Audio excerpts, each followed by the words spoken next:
सबिंदु सिंधु शुष्कलतरंगभंगरंजितम् द्विषत्सु पापजात जात कारिवारि संयुतम् कृतान्तदूत कालभूत भीतिहारि वर्मदे त्वदीयपाद पंकजं नमामि देवी नर्मदे।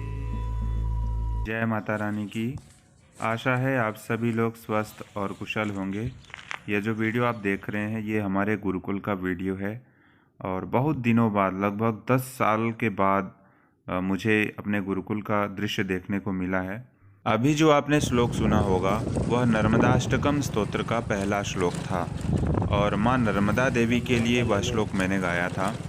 और इस श्लोक को गाने का मतलब यही था कि जो हमारा यह गुरुकुल है यह माँ नर्मदा नदी के किनारे पर स्थित है, जिस स्थान पर मैंने शिक्षा दीक्षा ग्रहण की थी। और उस जगह पे मैं अभी तक दूसरी बार गया नहीं हूँ क्योंकि कुछ ऐसी परिस्थितियाँ थीं कि अलग अलग जगहों पर जाकर के पुनः मुझे शिक्षा दीक्षा ग्रहण हमने की थी, इसलिए मैं दोबारा इस जगह पे तो नहीं जा पाया। परंतु कई वर्षों बाद जब हमारे मित्र ने अपने गुरुकुल की ये छवियाँ भेजी तो मुझे लगा कि आप सभी को ये दिखाना चाहिए। और इस छवि को देख करके, इस वीडियो को देख करके मेरा मन तो बिल्कुल हर्षित हो गया।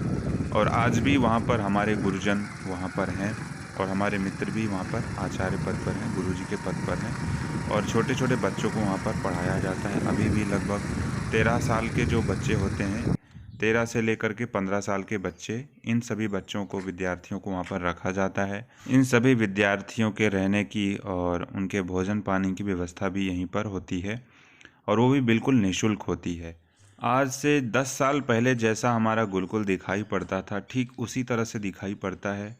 और यहाँ की जो शिक्षा दीक्षा है वह बहुत ही ज़्यादा प्रसिद्ध है। अभी भी यहाँ पर इस गुरुकुल की जो पढ़ाई है, जो यहाँ की शिक्षा दीक्षा है, जो यहाँ पर विद्यार्थियों को, जो यहाँ पर विद्यार्थी जाते हैं, छोटे बच्चे जाते हैं और यहाँ पर जब शिक्षा दीक्षा ग्रहण करते हैं तो वह वैदिक विद्वान के रूप में परिणित हो जाते हैं। कहने का मतलब वो एक वैदिक विद्वान के रूप में उभरते हैं और विश्व शांति के कार्य में लग जाते हैं। तो ये बहुत ही अच्छा गुरुकुल है और बहुत ही प्रसिद्ध रहा है।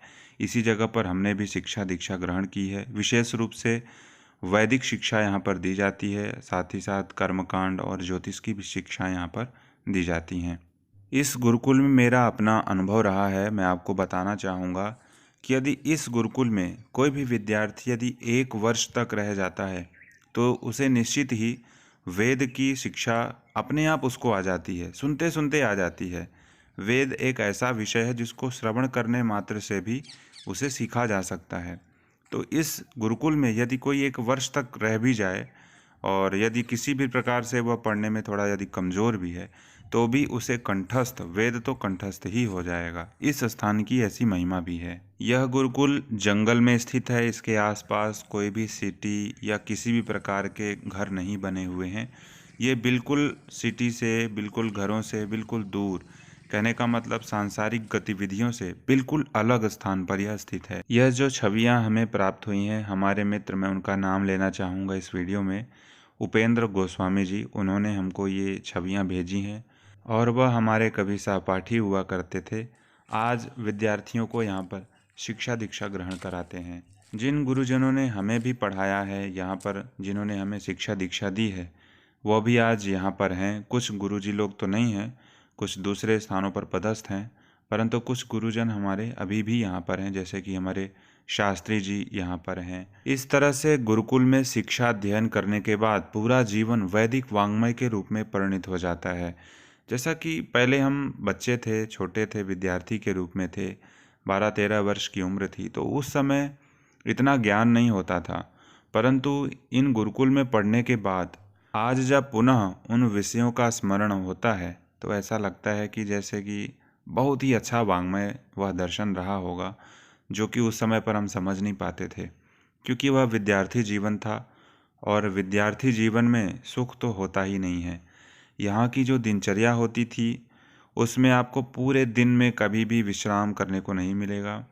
जो दिनचर्या है वह बहुत ही कठिन दिनचर्या हुआ करती थी और गुरुकुल में तो सुख कहाँ मिल सकता है, क्योंकि जहाँ सुख रहेगा वहाँ पर आप विद्या अर्जन नहीं कर सकते। तो गुरुकुल में जो वैदिक वाङ्मय होता है वह बहुत ही अच्छा होता है और यही विद्यार्थियों के लिए सर्वथा हितकारी होता है। सौराष्ट्रदेशे विशदेतिरम्ये ज्योतिर्मयं चन्द्रकलावतंसं भक्तिप्रदानाय कृपावतीर्णं तं सोमनाथं शरणं प्रपद्ये। अवन्तिकायां विहितावतारं मुक्तेश्वरं